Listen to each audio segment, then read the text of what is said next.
Hola amics, hola amigues, som en Joan Manel Badell i avui xerrarem de llibres.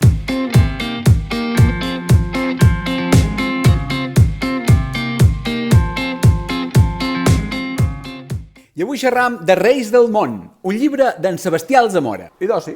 Autor de renom que ha escrit llibres com Sara i Jeremies, El miracle a llum major, Crim de sang, La malcontenta i poemaris com La netedat, entre altres coses. Però avui xerrarem de Reis del món. I què tenim aquí? Aquest llibre mos xerra de dos personatges, d'en Joan Marc i en Joan Mascaró.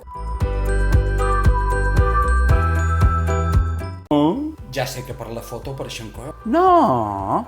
En Joan Marc era financer, empresari i contrabandista. El seu déu eren els dobbers. L'estupidesa dels altres genera oportunitats de negoci i el negoci també és una activitat humana. Si no el faig jo, el farà algú altre. Cada dia neix un beneit. L'important és que jo el trobi. Frases com aquesta ens fan entendre la naturalesa d'aquest personatge. En Joan Mascaró, en canvi, era tot un intel·lectual de l'època. Va traduir textos com el Bhagavad Gita, un poema èpic que ve a dir una cosa així com Cant del Benaventurat, un text del Mahabharata, un dels textos més importants de l'hinduisme.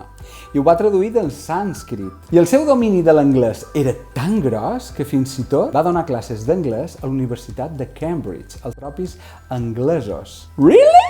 Yeah. El seu déu era l'amor. També ens deia perles com aquesta. Jo us dic que l'amor en contemplació és l'acció en el seu estadi més pur. No té qui posseeix, sinó qui estima. No, si raó en té un estona. I la trama de la novel·la comença quan en Joan Marc decideix entrevistar-se amb en Joan Mascaró per oferir-li feina.